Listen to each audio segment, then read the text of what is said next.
दुईटा तिनटै रहेछ ल एउटा दुईटा तिनटा ल यो तिनटा मध्ये हो ल सेन्टरको होइन ल के पर्ने ल काभ्रेको नवबुद्धदेखि चाहिँ 11 वेयर्समा आउनुभयो र ब्रदरले रोमानियाको लागि चाहिँ यति धेरै सपिङ गरिसक्नु भएको छ भने उहाँले टिपेको ओरिजिनल जुत्ता त्यसपछि किटो चप्पल भयो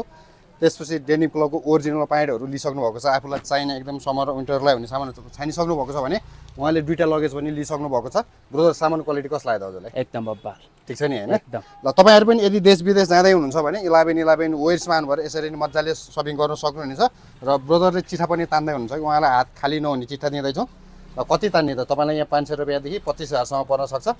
कति पर्ने रहेछ तानेर देखाइदिनुहोस् त ल एउटा तान्न दुईवटा छ कि देखाइदिनु त खोलेर यो ताने 1000 पर्ने रहेछ ल ल ब्रदरलाई 1000 रुपियाँ क्यास पराएछ नि ल दाइ बधाई छ है त एकदम ल यसरी नै चिठा तान्नलाई चाहिँ अनिवार्य रूपमा तपाईँहरूले फलो गरेर आएको हुनुपर्ने छ र तपाईँहरू यदि विदेश जाँदै हुनुहुन्छ र एकै ठाउँ सपिङ गर्ने सोच बनाइरहनु भएको छ भने 11 वेयर्स साबेल गणेशस्थान आएर यसरी नै मजाले सपिङ गर्न सक्नुहुनेछ डु भिजिट 11 वेयर्स साबेल गणेशस्थान थ्याङ्क यू गाइज